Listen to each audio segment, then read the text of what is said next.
Sometimes, small acts of kindness change lives in ways no one expects.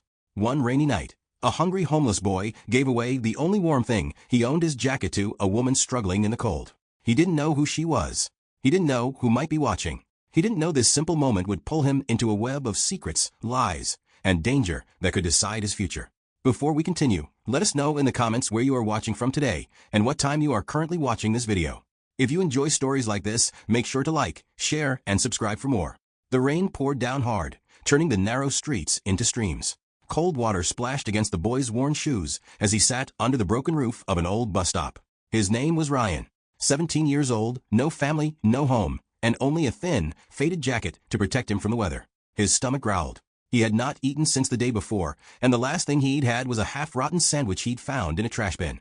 Ryan hugged himself, trying to keep warm, his eyes scanning the empty street for any sign of life. It was late past 10 and the shops were already closed. Most people had hurried home to dry places. That was when he saw her. A woman appeared from around the corner, hurrying through the rain. She didn't have an umbrella. Her long dark hair stuck to her face, and her coat looked thin. She clutched a small handbag to her chest as she tried to shield herself from the downpour. Ryan noticed she kept looking over her shoulder. Once, twice, 3 times. There was something uneasy about her movements, not just the rush to escape the rain, but the way she kept glancing behind her. She reached the bus stop, stepping under the broken roof. A gust of wind blew the cold rain sideways, hitting them both. She shivered. "You okay, ma'am?" Ryan asked quietly. She glanced at him, clearly surprised to find someone there. Her eyes were sharp, almost searching his face for something. "I'm fine," she said quickly, but her voice was shaking. Ryan looked at her soaked clothes and trembling hands. Without thinking too much, he unzipped his jacket and held it out. "Here. Take it. You're freezing." She hesitated, staring at the worn jacket. "No, I can't. It's okay," Ryan insisted. "I'm used to the cold." Her eyes softened slightly. Slowly, she took the jacket and pulled it around her shoulders. The fabric was thin and frayed at the sleeves, but it was still warmer than what she had. For a moment, they stood in silence, listening to the rain hammer against the pavement. "Thank you," she finally said, her voice quieter now. Ryan shrugged, trying to act like it was no big deal. "No problem." But then, from the distance, a car engine roared. Headlights cut through the curtain of rain. The woman stiffened, glancing in the direction of the approaching vehicle. Ryan noticed her grip on her handbag tighten. "You waiting for someone?" he asked carefully. "No," she said quickly, stepping back. "I should go." Before he could say anything else, she rushed off into the rain, heading toward a side street. The car slowed as it reached the bus stop, its tinted windows hiding whoever was inside. Ryan felt a prickling at the back of his neck. The car lingered for a moment, then followed the woman's direction. Ryan frowned. Something didn't feel right. He thought about running after her, but what could he do? He was just a homeless kid with nothing but a few coins in his pocket. Still, something about her worried him. That night, Ryan didn't sleep well. He found shelter under an old bridge, pulling his thin shirt tighter around himself without the jacket. The sound of the rain against the concrete mixed with the memory of the woman's face or eyes, her hurried steps, her fear. The next morning, Ryan woke up to the sound of people talking nearby. A group of men in suits was standing at the end of the bridge, speaking in low voices. He caught bits of their conversation. "Seen her last night. The mayor is furious. Keep searching." Ryan's stomach tightened. Were they talking about the same woman? He waited until the men walked away before crawling out from his spot. The streets were wet and muddy, but the sun was trying to break through the clouds. Ryan wandered aimlessly, his mind replaying the events of the previous night. He didn't know why he cared. People came and went in his life. No one ever stayed. But something told him this woman was different. By afternoon, he found himself near the city's central square. The giant screen outside the news building was showing headlines. A picture flashed across it. His heart skipped. It was her. The caption read, "Mayor's wife reported missing. Last seen yesterday evening." Ryan stared, his pulse quickening. The woman he'd given his jacket to was the mayor's wife? He took a step back, trying to process it. She had been running from someone. The black car. The fear in her eyes. And now she was missing. A voice interrupted his thoughts. "Hey kid." Ryan turned to see one of the suited men from the bridge walking toward him. His sharp eyes scanned Ryan's thin shirt. "Where's your jacket?" the man asked. Ryan's mouth went dry. "I lost it," he muttered. The man tilted his head slightly, as if studying him. "You see anything strange last night?" Ryan shook his head. "No, sir." The man's stare lingered for a few seconds before he finally walked away. Ryan's hands were clammy. Something about that man's look told him he didn't believe the lie. Ryan left the square quickly, slipping into narrow back streets. His mind was racing. Should he go to the police? Tell them what happened? But what if they didn't believe him? Worse, what if the men in suits were with the police or someone more dangerous? By the time night fell again, Ryan was back under the bridge. But this time, every sound made him jump. Every pair of footsteps made him wonder if they were coming for him. The image of the mayor's wife in his jacket stayed in his mind. He didn't know why she was out there alone, or why she was afraid, but one thing was certain. She hadn't just been caught in the rain. Something much bigger was going on. And now, without meaning to, Ryan was part of it. Ryan barely slept that night. Every time he closed his eyes, he saw the woman's pale, rain-soaked face. The sound of that black car's engine still echoed in his ears. By morning, his stomach was in knots not just from hunger, but from the weight of what he knew. He had been the last person, maybe, to see the mayor's wife before she vanished. That meant if anyone figured it out, they'd want answers. And if those men in suits were the ones looking for her, answers might not be what they wanted from him. He decided to keep moving. Staying in one place was dangerous. He left the bridge and walked toward the busier part of town, blending into the crowd. Street vendors shouted their prices, the smell of fried food mixing with the fumes of passing buses. Ryan's eyes scanned the streets, not for food this time, but for any sign of the black car. He didn't see it, but he also didn't feel safe. He passed a small electronics store, its TV screens all showing the same news channel. The anchor's serious voice cut through the background noise. Police have set up checkpoints across the city as the search for Mayor Stephen Callahan's wife, Laura Callahan, continues. Sources say she left the mayor's home unexpectedly last night during heavy rain. Anyone with information is urged to come forward. Ryan's chest tightened. They didn't mention anything about danger, but the urgency in the anchor's voice told him this was no ordinary missing person case. He kept walking, trying to act normal, but then a voice behind him. "Hey kid." Ryan froze for half a second before turning. A man in a brown jacket was jogging toward him. Not one of the black-suited men from before, but still unfamiliar. "You dropped this," the man said, holding out a crumpled $5 bill. Ryan hesitated. He hadn't dropped any money. "It's yours, right?" the man asked, his eyes narrowing slightly, like he was testing something. Ryan shook his head. "No, not mine." The man looked at him for a moment longer, then forced a small smile. "All right, stay safe, kid." He turned and walked away. Ryan's instinct screamed at him. That man hadn't been trying to return money, he had been checking his face, maybe even making sure he was the right person. Ryan ducked into a narrow alley between two buildings, heart pounding. He pressed his back against the wall and waited, listening. Footsteps. Slow, careful, coming from the mouth of the alley. He didn't wait to see who it was. He bolted, running down the alley, splashing through puddles, weaving around trash bins. He burst out onto another street, narrowly avoiding a cyclist, and kept moving until he was sure no one was following him. His breath came in sharp gasps. He needed somewhere safer to think. He headed toward an old public library. The staff there didn't usually bother people who kept quiet. Inside, it was warm and smelled of old paper. He found a corner seat where he could see the entrance. For hours, he pretended to read an old magazine while keeping watch. He saw no sign of the brown jacket man, but he couldn't shake the feeling that someone was watching him. As the afternoon light faded, a woman sat at the table across from him. She was in her 40s, with neat hair and glasses, carrying a heavy tote bag. She smiled politely before opening her laptop. "You look tired," she said softly after a while. Ryan blinked. Yeah, I guess. You don't go to school?" He hesitated. "Not anymore." She studied him for a moment, then leaned forward slightly. "You were near the mayor's house last night, weren't you?" Ryan's stomach flipped.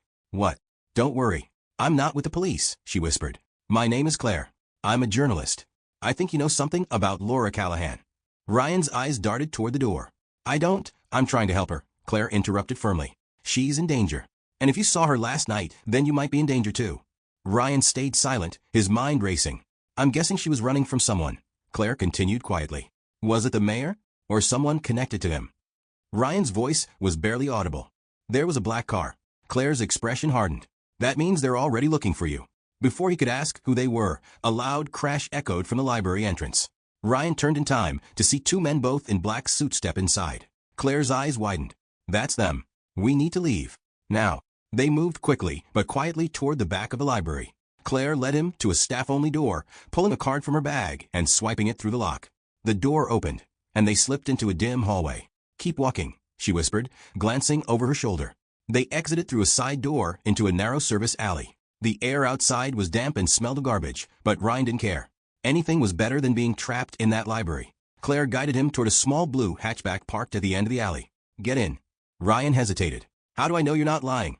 Because if I wanted to turn you in, I wouldn't be running away from them right now, she said, already unlocking the doors. He got in. Claire started the engine and drove quickly through the winding streets, avoiding the main roads. Ryan noticed she kept checking the mirrors. Finally, she slowed down near an abandoned warehouse. She pulled into the shadow of the building and turned off the engine. You're going to have to tell me everything, Claire said, turning to face him. Start from the moment you saw her. Ryan took a deep breath and told her about the bus stop, the rain, the jacket, and the black car. He didn't leave out the way the woman kept looking behind her, or how quickly she had left. Claire listened intently, her brow furrowed. If she was carrying only a small handbag, then she didn't have time to prepare. That means she left in a hurry, voluntarily, or maybe she was forced out. Ryan frowned. Why would anyone want to hurt the mayor's wife? Claire's eyes darkened. Because she knows something. And people who know too much are dangerous to the wrong kind of men. A faint sound interrupted them, tires crunching on gravel. Claire instantly turned off the interior lights and motioned for Ryan to duck. Through the windshield, Ryan saw it. The black car. It slowed as it passed the mouth of the alley, then stopped. Neither of them moved. The driver's door opened. The black car's driver stepped out slowly, his shoes crunching against the wet gravel. The dim street light above caught his face, one of the same men who had been asking questions near the bridge the day before. His eyes scanned the alley like a predator searching for prey. Claire stayed perfectly still, one hand gripping Ryan's arm to keep him from moving. She didn't even breathe loudly. The man took a few steps forward, peering into the shadows where Claire's car sat. Ryan's heartbeat thudded in his ears. If the man came just 2 steps closer, he'd see them. Then, from the far end of the street, another vehicle's headlights swept across the buildings. The black car's driver paused, looked toward the light, then walked back to his car and got in. Claire didn't move until the black car drove off slowly, disappearing into the main road. Only then did she exhale. That was close, she whispered. Ryan's voice was shaky. They were looking for me. They were looking for both of us now, she corrected, starting the engine again. Once they see us together, it changes everything. The streets were quiet as Claire drove away from the warehouse district. Ryan kept glancing over his shoulder, half expecting to see those headlights behind them again. Claire finally pulled into a rundown motel on the edge of the city. She parked at the farthest corner, where the light from the office didn't quite reach. Inside, the motel smelled faintly of old smoke and cleaning chemicals. Claire paid cash for the room and told the clerk they didn't want housekeeping. She led Ryan inside and locked the door twice. The room was small, 1 bed, 1 chair, and a bathroom with a flickering light. Ryan sat on the bed while Claire pulled a laptop from her bag. I'm going to try to find out if anyone else has seen Laura, she said. Why are you helping her? Ryan asked. Claire's fingers paused over the keyboard. Because 3 years ago, I did a story on corruption in the mayor's office. Laura helped me off the record. She gave me information that could have destroyed her husband's career. But before I could publish, the story was buried. People above me shut it down, and Laura stopped answering my calls. Ryan frowned. You think that's why she's missing? I think she tried to get away from something, and now she's in trouble. Claire's voice was steady, but her eyes showed a flicker of worry. She began typing, pulling up news sites, social media feeds, and local reports. Ryan leaned over to watch. One post caught his attention. It was a grainy security camera still, posted on a community forum. A woman matching Laura's description was seen walking fast near a small train station outside the city. The timestamp was from last night, not long after Ryan had seen her. Claire clicked on the photo to enlarge it. That's her. Same coat. And look. She pointed to the dark fabric around her shoulders. Your jacket. Ryan's stomach nodded. That meant the people looking for Laura had probably already noticed the jacket. Claire started writing notes. We need to get to that station and see if anyone remembers her. They left the motel quietly, taking side roads until they reached the station. It was small, just a single platform with a ticket booth and a bench. An older man in a yellow raincoat was sweeping near the ticket window. Claire approached him first. Hi there. I'm trying to find someone. She was here last night. She showed him the photo from the forum. The man squinted. Yeah. I remember her. Came running in, asked about the last train out, but missed it by 5 minutes. Ryan stepped forward. Did she say where she was going? The man shook his head. Didn't get that far. Before she could decide, a black car pulled up right out front. 2 guys got out, and she panicked. Ran toward the back exit. Claire's eyes sharpened. Did they follow her? The man nodded slowly. Yeah. I didn't see where they went after that. But she dropped something. From his pocket, the man pulled out a small silver key attached to a worn leather tag. He handed it to Claire. Figured she might come back for it, but she never did. Claire examined it. The tag had the number 407 scratched into it. No hotel name, no address, just the number. Ryan turned the key over in his hand. What if this is where she was trying to go? It's possible, Claire said, slipping the key into her bag. They thanked the man and headed back to the car, but as they reached the parking lot, Ryan froze. Across the street, under the shadow of a tree, the black car was parked. They found us, he whispered. The engine of the black car started. Claire grabbed Ryan's wrist, and they sprinted toward her vehicle. She didn't wait for her seatbelt before flooring the gas, pulling out of the lot just as the black car lurched forward behind them. The chase began. The roads were slick from the earlier rain, tires squealing as Claire swerved through narrow streets. Ryan gripped the door handle tightly, watching the black car closing in. They're not giving up, he said, his voice tight. They won't, not until they find Laura. And right now, they think we can lead them to her, Claire replied, eyes locked on the road ahead. She made a sharp turn into a crowded marketplace street. Vendors shouted and pedestrians scattered as the car weaved between stalls. The black car followed, but slowed to avoid hitting anyone. Claire used the moment to take another turn, disappearing into a maze of back alleys. She finally killed the headlights and coasted to a stop behind a row of dumpsters. For several tense seconds, they listened. No sound of the black car, just the hum of a distant generator and the drip of water from a broken pipe. Ryan let out a shaky breath. I think we lost them. For now, Claire said, but they'll keep looking. Which means we need to figure out where this key belongs fast. She took the key from her bag and turned it over in her palm. 407, no name. Maybe a storage unit? Or a motel room? Ryan glanced around the shadowy alley. If it's a place Laura was heading, maybe she left something there. Something important. Claire started the engine again, keeping the lights off until they reached a busier street. Then that's where we're going next. But we can't just walk in and ask. If those men are watching the place, it's over. Ryan nodded slowly. He didn't say it out loud, but he knew one thing: whatever they found at 407 could change everything. Claire drove with purpose, but her eyes never stopped scanning the mirrors. Ryan sat beside her, turning the small silver key in his hand over and over. It was cool against his skin, its edges slightly worn. They didn't speak much until they reached the outskirts of the city. Streetlights gave way to stretches of dark road. A neon sign eventually glowed in the distance. Pinecrest Lodge, low rates, free cable. Ryan pointed. You think this could be it? Maybe, Claire replied. If 407 is a room number, it would fit. But we don't walk in blind. She pulled the car into a parking space 2 blocks away. From there, they approached the motel on foot, sticking close to the shadows. The lodge was 2 stories, without side-facing doors and peeling paint. A bored-looking clerk sat behind the front desk, flipping through a magazine. Claire whispered, we go around back first. If anyone's watching the front, we don't want to be seen. They slipped around the side of the building.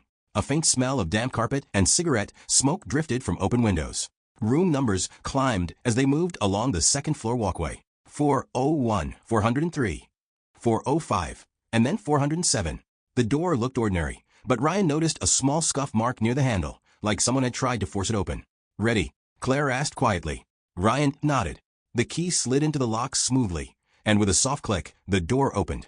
Inside, the room was dim, curtains drawn tight. The air was stale, as if it hadn't been aired out in days. A single lamp sat on the table, and the bed was unmade. On the nightstand was an empty coffee cup and a small notepad with a torn-top page. Claire closed the door behind them, locking it again. Look around. But don't touch too much, we don't know who might come back here. Ryan checked the bathroom empty, but the mirror was streaked with water, as if someone had used it recently. The trash bin held a crumpled train schedule. Claire was at the table, flipping through the notepad. There's an impression here, she said, angling it toward the light. The faint outline of writing was visible, the result of someone pressing hard on the sheet above. She took a pencil from her bag and gently shaded over the page until the words appeared. Tuesday. Old Harbor Pier. Ryan frowned. That's tomorrow morning. Claire's voice was tight. If Laura wrote this, it means she was planning to meet someone there. Before Ryan could reply, a noise outside made them freeze. Footsteps on the walkway. Slow, heavy. Claire motioned for him to stay quiet. The footsteps stopped right outside their door. The doorknob rattled. Ryan's pulse pounded. The lock held, but the sound of a key sliding into the lock made Claire's eyes widen. She moved quickly, guiding Ryan toward the bathroom. They slipped inside, leaving the door slightly ajar. The main door opened. Someone stepped in. Through the gap, Ryan saw the shadow of a tall man. He didn't turn on the light. Instead, he moved straight to the table, opened the drawer, and began rummaging. Claire leaned close and whispered in the faintest breath, "We can't stay here."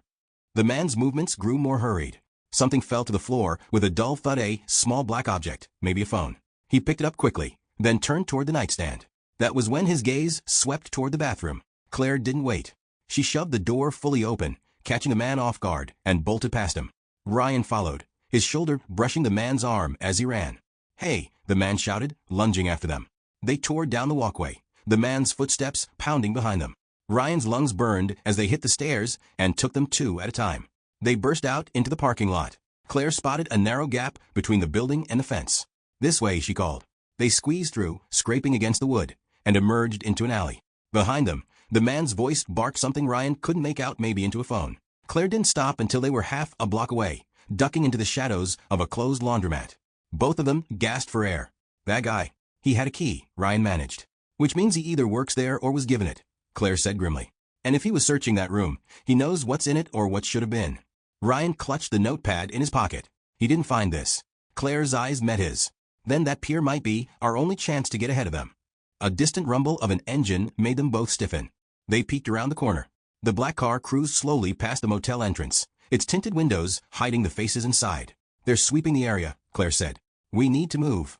Instead of returning to her car, she led Ryan on foot through back streets until they reached a bus stop. A nearly empty night bus pulled up and they boarded, sitting at the far back. The city slid past outside, neon signs blurring in the rain-streaked windows. Ryan stared out, trying to calm the pounding in his chest. "Claire," he said after a while, "what happens if we find Laura?" Claire didn't look away from the window. "Then we get her somewhere safe, and we make sure whatever she knows comes out. But if those men reach her first..." She trailed off. Ryan didn't need her to finish. He already knew. They got off near the harbor district. The air smelled of salt and diesel fuel. Dark warehouses lined the streets, their walls streaked with rust. The pier itself was quiet except for the distant sound of water slapping against the pilings. "This place will be busy in the morning," Claire said. "We'll need a spot where we can see everything without being seen ourselves." They found an old storage shed with a broken lock. Inside it was dusty and smelled faintly of rope and oil. From the small window, they had a clear view of the pier. Claire checked her watch. "We stay here until dawn. Then we wait for her." Ryan settled against the wall, exhaustion pulling at him. But even as his eyes grew heavy, he knew sleep would be hard to find. Somewhere out there, the mayor's wife was either running for her life or already cornered. And tomorrow morning, the pier might give them answers or end everything. The night was long and cold inside the shed. Ryan couldn't tell if the sound of water hitting the pier was calming or just making him more restless. Claire sat near the window, her eyes constantly scanning the dark stretch of wood that led out to the harbor. By the time the sky began to lighten, both of them were stiff from sitting on the hard floor. A thin fog rolled in from the sea, softening the shapes of the fishing boats tied to their moorings. Claire checked her watch. "If she's coming, it'll be soon." Ryan rubbed his eyes and moved closer to the window. The pier was mostly empty except for two fishermen hauling gear into a small boat. Farther down, a man in a hooded sweatshirt smoked a cigarette, leaning against a post. Minutes passed. Ryan was about to say maybe Laura wasn't coming when he saw movement at the far end of the street that led to the pier. A woman. She was walking quickly, her shoulders hunched against the chill. Even from a distance, Ryan recognized the thin coat and the way she held her bag close. His chest tightened. "That's her." Claire didn't move her eyes from the woman. "Wait. Let's see if she's alone." Laura reached the start of the pier and glanced over her shoulder. That was when Ryan saw a black SUV turning onto the street behind her. "They're here," Ryan said, his voice tense. Claire reacted instantly. "We move now." They slipped out of the shed and kept low, using stacked crates and barrels as cover. Laura had made it halfway down the pier when the SUV stopped the curb. Two men got out, one in a black suit, the other in a dark windbreaker. The men walked fast, their eyes locked on Laura. She must have heard them, because she turned, saw them, and broke into a run. "Laura!" Claire shouted. The mayor's wife's head jerked toward the voice. She hesitated for only a second, then ran toward Claire and Ryan. The men started running too. Ryan sprinted forward, his shoes thudding against the wet boards of the pier. Claire was a step ahead of him. Laura reached them just as one of the men shouted something sharp and angry. Claire grabbed Laura's arm. "Come with us now." They all turned and ran back toward the street, but the men were closing the distance fast. One of them reached inside his coat. Ryan's heart jumped. "He's got something." Claire pulled them toward a side dock, where a narrow walkway led down to a smaller boat. "This way." The dock creaked under their weight as they pounded down the planks. The boat tied at the end was a faded blue fishing vessel, its deck littered with nets. A man in rubber boots appeared from below deck, startled. "Hey, what the hell? Untie it." Claire shouted. "We'll explain later." The fisherman hesitated, then saw the two men charging down the dock. Without a word, he bent down and started untying the rope. Laura climbed aboard first, then Ryan, then Claire. The boat rocked under their combined weight. The fisherman shoved them off and jumped aboard himself, firing up the engine. The black SUV men reached the end of the dock just as the boat pulled away. One of them yelled and pointed, but the sound of the motor drowned out his words. Ryan stayed low as the boat cut through the water, weaving between anchored vessels. Laura was breathing hard, clutching her bag like her life depended on it. "Thank you," she managed between breaths. "They've been following me since last night."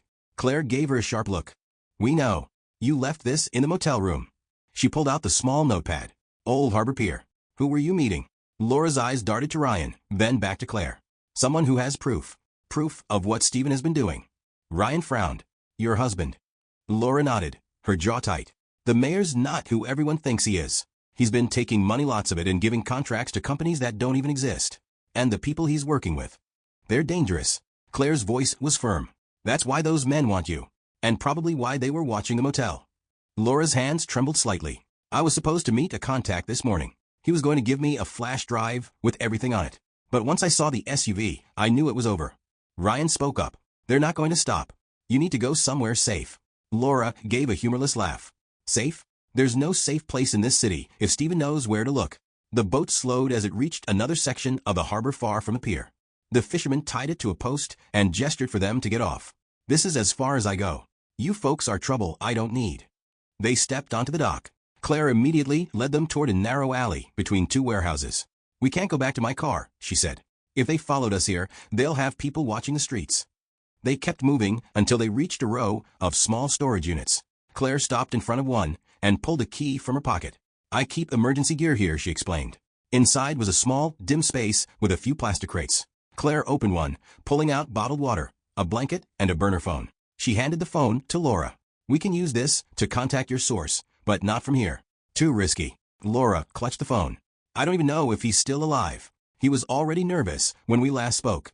Ryan felt a knot forming in his stomach. "If he's the only one with proof, then they'll be after him too." Claire nodded. "Which means if we find him before they do, we might still have a chance." Laura looked between them. "But once we get that proof, what then?" Claire's voice was calm but steady. "Then we make sure the whole city sees it. And we don't stop until Stephen can't hide behind his title anymore." A sudden noise outside made them all turn, a car door slamming close. Claire motioned for silence. Footsteps crunched on gravel, coming toward the storage unit. Laura's grip on her bag tightened. Ryan's heartbeat roared in his ears. The footsteps stopped right outside. The metal latch on the door rattled once. Twice. The latch on the storage unit scraped again, this time harder. Whoever was outside wasn't just testing it, they were trying to open it. Claire moved silently toward the back of the unit, motioning for Ryan and Laura to follow. They crouched behind a tall stack of crates, staying low. The latch clicked. The metal door began to roll upward. Light spilled into the unit, blinding at first after the dimness inside. Two figures stood in the opening. One was the tall man from the motel, the one who had tried to open the bathroom door. The other was shorter, wearing a baseball cap pulled low over his eyes. The tall man stepped inside first, his eyes scanning the space. "Empty," he muttered. Ryan held his breath. The crates hid them for now, but if the man took just a few steps forward, he'd see them. Claire's eyes darted to the far wall, where a small maintenance door sat half hidden behind a box. She mouthed the words, "back door." Laura's fingers tightened on her bag as they began moving quietly toward it. But the shorter man caught a flicker of movement. "Hey," he shouted. The tall man turned just as Claire shoved one of the crates over. It toppled loudly, scattering tools across the floor and blocking the men's path. "Go," Claire barked. Ryan yanked open the maintenance door, and the three of them squeezed through into a narrow, musty corridor. The air smelled of dust and oil. Behind them, the sound of boots crashing against the fallen crate echoed. They ran, their footsteps slapping against the concrete floor. The corridor led to another door, this one opening into an alley behind the storage complex. The daylight outside hit them hard. Claire shoved the door closed and looked both ways. Left. They took off again, weaving between trash bins and old pallets. The alley spilled out onto a wider street lined with loading docks. A shout from behind told them the men had made it through. "This way." Ryan pointed to a narrow stairwell leading down between two buildings. They hurried down the steps, finding themselves in a service tunnel beneath the street. Pipes ran along the walls, and the dim overhead lights flickered. "Where does this go?" Laura asked, breathless. "Back toward the waterfront," Claire answered. "If we can reach the ferry terminal, we might lose them in the crowd." They moved quickly, the tunnel twisting and branching. At one junction, Claire stopped, listening. Voices echoed faintly from one direction. She took the opposite path, leading them through a section that smelled faintly of seawater. Soon, the tunnel ended in a grated doorway that opened onto the harbor's lower docks. Through the gaps, Ryan could see a ferry boarding passengers.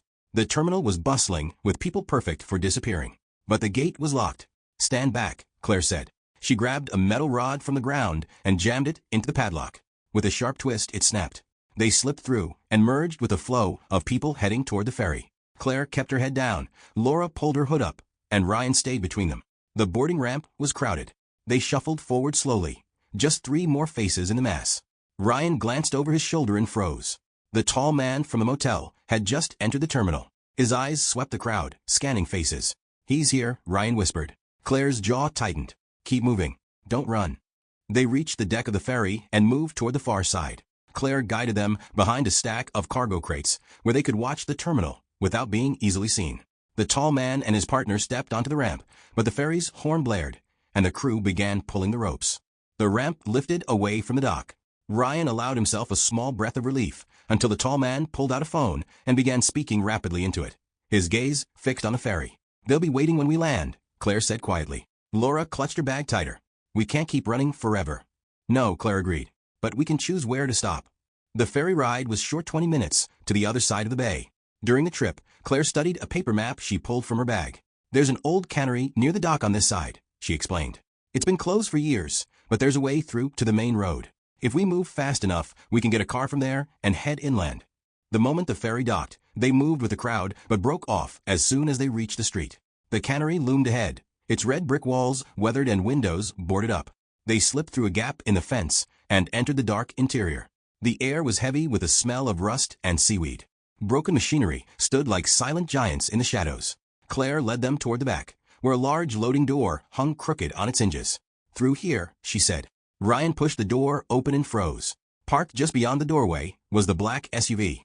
Before they could react, the tall man stepped out from behind it, a faint smirk on his face. "You've been hard to find," he said. Claire stepped in front of Ryan and Laura. "Let us walk away." "Not possible," the man replied. "You have something that belongs to us." His eyes flicked toward Laura's bag. Ryan's pulse pounded. They were trapped, no other exit, no crowd to hide in. Then, from somewhere deeper in the cannery, a loud crash echoed. The tall man's head turned slightly at the noise. Claire seized the moment. "Run," she shouted, shoving Ryan toward a side hallway.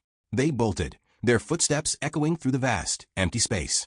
Behind them, shouts rang out and boots pounded on the floor. The hallway led to a set of metal stairs. They clattered up 2 flights, emerging onto a narrow catwalk that ran along the wall. "Keep going," Claire urged.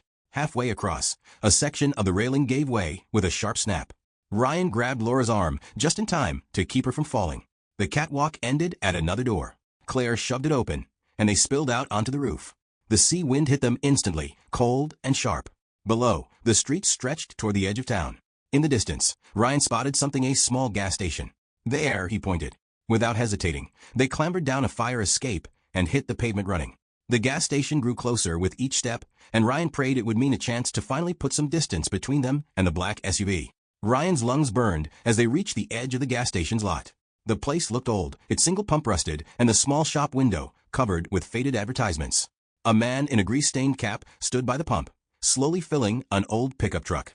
He looked up at them, his eyes narrowing. "Please," Claire called out, "we need to borrow your truck. It's an emergency." The man's gaze flicked between them and the street behind. "You being chased?" "Yes," Claire said, no hesitation. "It's life or death." The man's jaw tightened. Without another word, he pulled the nozzle from his tank, tossed it into the holder, and fished a set of keys from his pocket. "Take it," he said. Claire grabbed the keys, and they all piled in. Ryan slid into the back seat with Laura. Claire turned the ignition, the engine coughing before roaring to life. As she slammed the truck into gear, Ryan caught sight of the black SUV turning a corner onto the lot. "They're here," he shouted. Claire stomped the gas, and the truck lurched forward, tires squealing as they shot out onto the open road. The SUV's engine roared behind them. It was faster, closing the distance with every second. "Hold on," Claire said through gritted teeth. She swerved sharply onto a side road that wound through a cluster of rundown houses. The pickup rattled over potholes, the steering wheel shaking in Claire's hands. Ryan glanced back. The SUV was still there, weaving around the corners with frightening precision. "Why won't they stop?" Laura's voice cracked. "They want what's in your bag," Claire said, "and they'll do whatever it takes to get it." Ryan still didn't know what was in the bag, but he knew enough now to keep moving. The houses thinned, giving way to open fields. The road here was narrow, with deep ditches on either side. Claire pushed the truck harder, the speedometer needle creeping higher. The SUV drew closer, its front bumper nearly touching their tailgate. Then, without warning, the SUV pulled to the side, trying to overtake them. Claire yanked the wheel left, blocking their path. The two vehicles scraped together with a screech of metal. Sparks flew. "Hang on," Claire shouted. She jerked the wheel right, forcing the SUV toward the ditch. The driver swerved to avoid it, falling back just enough for Claire to take the next turn. They barreled down a dirt road, dust billowing in their wake. Ryan looked back, again nothing. For a moment, silence except for the roar of the engine. Claire didn't slow until they reached a cluster of trees. She pulled the truck off the road, parking it behind a thick stand of pines. They sat there, breathing hard, listening for the sound of pursuit. After a long minute, Claire finally spoke. "We can't keep driving in one direction. They'll have people all over by now." "Where do we go then?" Ryan asked. Claire's eyes narrowed. "There's an old train line not far from here. If we can catch a freight, it'll take us out of the county without them knowing where we went." They climbed out of the truck and began moving through the trees. The ground was uneven, roots jutting up under the fallen leaves. Ryan's legs ached, but he kept pace. In the distance, the faint rumble of a train carried on the wind. "This way," Claire urged, quickening her pace. They broke through the trees onto a stretch of rusted tracks. The rails curved toward a bend where the sound of the train was growing louder. Ryan spotted the freight train before it reached them. Dozens of cars, some open, some closed. It was moving fast. "We'll have to run alongside and grab on," Claire said. "Stay together." The train thundered past, and Claire took off, matching its speed before grabbing a ladder on the side of an open car. She swung herself up and reached back for Laura. Ryan pushed Laura forward, and Claire hauled her in. Then Ryan jumped, his hands gripping the cold metal, and pulled himself inside. The car was half filled with crates, the smell of wood and oil filling the air. The noise of the train was deafening, but for the first time in hours, there was no sign of the SUV. They collapsed against the crates, catching their breath. "Where does this go?" Ryan asked. "North," Claire said. "Far enough that we might finally have a few hours without looking over our shoulders." Laura rested her bag on her lap, clutching it tightly. Ryan's curiosity burned, but he didn't ask. Not yet. The train clattered on through forests and empty fields. Time stretched, the steady rhythm of the wheels almost hypnotic. Then, as the sun began to sink, Ryan saw something through a gap in the wooden slats. A black SUV on a parallel dirt road, keeping pace with the train. His stomach dropped. "Claire." "They found us." She crawled to the opening and looked. Her face hardened. "We need to move to another car. If they see where we're sitting, they'll stop the train." They scrambled to the far end of the car, pushing open the sliding door just enough to climb onto the narrow platform between cars. The wind whipped at their clothes as they crossed to the next one. Inside, this car was darker, filled with stacks of lumber. The smell of pine was strong. They ducked low, staying out of sight of the road. The rumble of the SUV's tires faded for a moment, but then the screech of brakes echoed from the tracks ahead. Claire cursed under her breath. "They've blocked the line." The train's horn blared, and it began to slow. "They're going to search each car," Ryan said, his voice low. Claire's eyes swept the space. "Then we don't wait here to be found." She pointed to the opposite side of the train, where the land sloped down toward a cluster of abandoned sheds. "We jump when it slows enough," she said. The brakes screeched again, the speed dropping. Claire went first, landing hard on the grassy slope and rolling to her feet. Ryan followed, pulling Laura with him. They scrambled toward the sheds as shouts erupted near the stopped train. The setting sun cast long shadows over the field, and the sheds loomed ahead like silent sentries. Claire ducked inside the first one. It was empty except for a few rusted tools and a broken chair. "We'll wait here until it's fully dark," she said, peering through a crack in the wall. "Then we move." Outside, the faint sound of doors slamming carried across the field. Whoever was in the SUV was now on foot, and they weren't far. The shed smelled of dust and rust. Ryan crouched near the wall, peeking through a crack.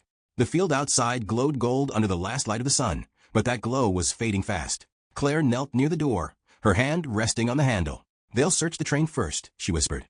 "That buys us a few minutes, maybe less." Ryan's heart pounded in his ears. He could still hear faint voices shouting orders near the stopped freight cars. The black SUV sat on the far side of the track, its doors hanging open. Laura sat cross-legged on the floor, her bag clutched tight. The strap was frayed, like it had been yanked hard more than once. She hadn't spoken since they'd run from the train. Claire glanced at the sky, which was darkening quickly. "We move as soon as the light's gone enough to hide us." They waited, the air in the shed growing heavy. Ryan shifted, feeling splinters through his jeans. Then, a sound soft at first, like grass brushing against fabric, grew clearer. Footsteps.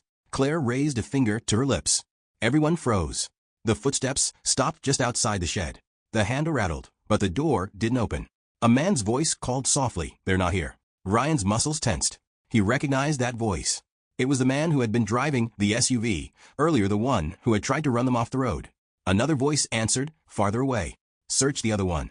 The footsteps retreated. Claire let out a slow breath. "They're checking the buildings," she whispered. "We'll head for the river. There's a bridge a mile west." They slipped out the back, moving through tall weeds that reached Ryan's waist. The plants scratched at his arms, but he kept moving. The air cooled as the sun dipped below the horizon, and the field turned to shadow. They kept low, weaving between patches of brush. Every so often, Claire stopped, listening. Somewhere behind them, a dog barked. "Keep going," Claire urged. The ground sloped down, and Ryan saw the glint of water through the trees ahead. The river. It moved fast, the current whispering over rocks. Claire pointed to the right. "The bridge is that way, but it's too exposed. We'll cross downstream, less chance they're watching it." They followed the riverbank, their shoes sinking into damp soil. The smell of wet earth filled Ryan's nose. Then, from behind, the beam of a flashlight swept over the field. Voices shouted again, closer this time. "They've spotted us," Claire said, her tone sharp. "Run." They tore along the riverbank, the uneven ground threatening to trip them. Ryan's lungs burned, but adrenaline pushed him forward. A shot cracked in the distance, echoing off the water. Laura screamed, but kept running. Claire skidded to a stop at a narrow point in the river. "We cross here." The water was knee-deep and icy.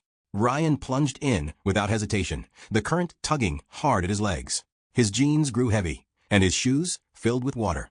On the far side, they scrambled up the bank, mud clinging to their hands. Claire pulled Laura up, then Ryan. "Keep moving," she said. They entered another field, this one dotted with hay bales. The shadows from the moon stretched long across the grass. Claire motioned for them to duck behind the nearest bale. From there, they watched as two figures appeared on the opposite bank, their flashlights sweeping the water. "They're deciding whether to follow," Ryan whispered. "They will," Claire replied. "Which means we can't stay here." They darted from one hay bale to another, keeping low. The field ended at a dirt road lined with trees. Claire hesitated, scanning both directions. "Left takes us toward the old quarry," she said. "If we can reach it, there's enough cover to lose them." They ran again, the road crunching under their feet. Behind them, the sound of an engine roared to life. The SUV. "They found a crossing," Ryan said, panic creeping in.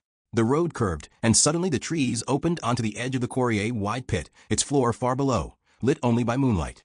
Claire led them down a narrow path that zigzagged along the side. Loose stones skittered away underfoot, tumbling into the dark. Halfway down, the SUV's headlights appeared at the top of the road behind them. "They're coming," Laura gasped. Claire shoved them toward a cluster of boulders. "Hide." They pressed against the cold stone, hearts hammering. The SUV stopped at the top, and two doors slammed. Footsteps crunched on gravel. Voices drifted down low, tense, and getting closer. Ryan's palms were slick with sweat. He glanced at Claire, who was peering around the rock. She looked calm, but her eyes were locked on the shadows moving toward them. The men reached the halfway point. One carried a flashlight, the beam slicing through the dark. The other's hand rested on something at his belt. Claire motioned toward a narrow ledge to their right. Without speaking, they crept along it, the drop to their left hidden by darkness. The ledge ended at a break in the quarry wall just wide enough for them to slip through. On the other side was a steep slope littered with rubble. They slid down, rocks clattering under their shoes. The sound was loud, too loud. Shouts rang out above. The flashlight's beams swung wildly, then locked on them. "Go," Claire snapped. They stumbled down the slope, hitting the bottom hard. Ahead was a row of rusted metal containers, long abandoned. They ducked behind one, panting. The men's footsteps were now on the slope, sliding and crunching closer. Claire scanned the shadows. "We split. Ryan, you take Laura and head for that gap in the fence." She pointed to a narrow opening near the far end of the quarry. "I'll draw them off." "No," Ryan said instantly. "We're not leaving you." "You don't have a choice," Claire said, her voice firm. "If we all stay together, none of us make it." She didn't wait for an answer. She broke from cover, sprinting toward the far side of the containers. The flashlight beam snapped toward her, and shouts followed. Ryan grabbed Laura's arm. "Come on." They ran for the gap in the fence. The metal edges scraped Ryan's jacket as he squeezed through. On the other side, they found themselves in a narrow alley between storage sheds. Ryan didn't stop moving until the voices were far behind.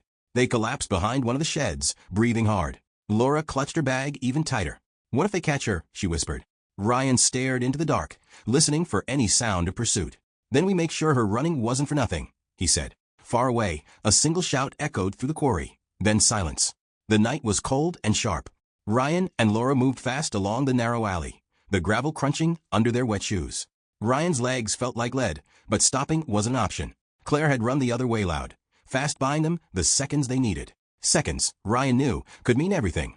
Ahead, the alley ended at a chain-link fence topped with bent wire. Beyond it, a row of low warehouses stood in the moonlight. Ryan tested the fence.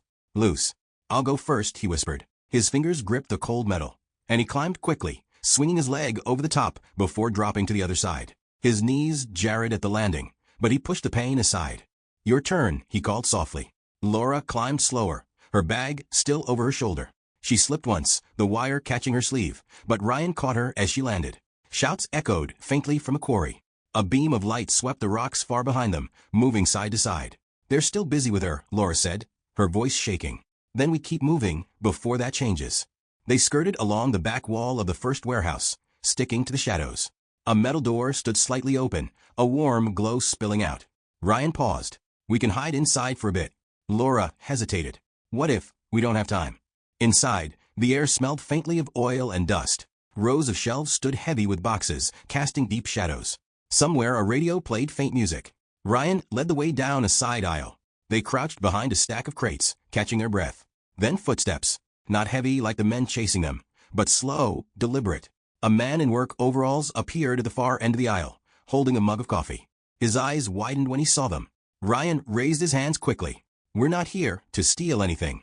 We just need to get out without being seen. The man studied them for a long moment, then jerked his head toward the back. There's a service door. Leads to the loading yard. You didn't see me. I didn't see you. They moved quickly, murmuring a hurried thank you as they passed. The service door opened to a yard full of parked trucks. The air was colder here, the metal siding of the building creaking in the wind. Ryan spotted a narrow gap between two trailers. Through there, he said. They slipped into the gap, the shadows swallowing them. The ground turned to cracked pavement, weeds pushing through.